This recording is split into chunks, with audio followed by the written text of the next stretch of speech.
இனிய காலை வணக்கம் அன்புக்குரிய மாணவர்களே. இன்றைக்கி ஒரு அற்புதமான குறள் பார்க்கலாம். உற்ற நோய் நீக்கி உறாமை முற்காக்கும் பெற்றியார் பேணிக்கொளல். இந்த குறட்பா பெரியாரை துணைக்கோடல் என்னும் அதிகாரத்தின் கண் அமைந்துள்ளது.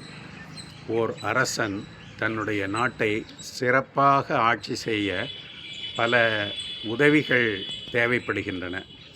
அத்தகைய உதவிகள் தேவைப்பட்டாலும் தெய்வத்தானாவது மக்களாலாவது தனக்கு துன்பங்கள் வர அதிகமான வாய்ப்புகள் உள்ளன. அத்தகைய துன்பங்களை இந்த அரசன் தானே உணர்ந்து அவற்றை போக்கிக் கொள்ள வேண்டும். அந்த மாதிரி துன்பங்கள் எவ்வாறு வருமென்றால் தெய்வத்தாலும் வரலாம், மனிதர்களாலும் வரலாம்.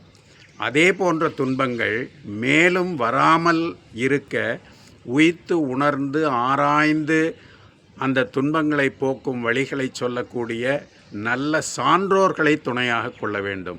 அத்தகைய சான்றோர்கள் என்பவர்கள் பண்புடைய அமைச்சர்கள், புரோகிதர்கள், வழிபாட்டு தலங்களில் சிறப்பாக வழிபாடு நடத்தி அறவழியில் நாட்டை வாழச் செய்கின்ற கோவில் குருக்கள் போன்றவர்களை துணையாக கொண்டால் தனக்கு எந்த விதமான இடையூறும் இல்லாமல் நல்ல முறையிலே ஆட்சி செய்ய முடியும். எனவே அரசன் சிறப்பாக ஆட்சி செய்ய நல்ல சான்றோர்களை துணையாக கொண்டால் சிறப்பாக ஆட்சி செய்ய முடியும்.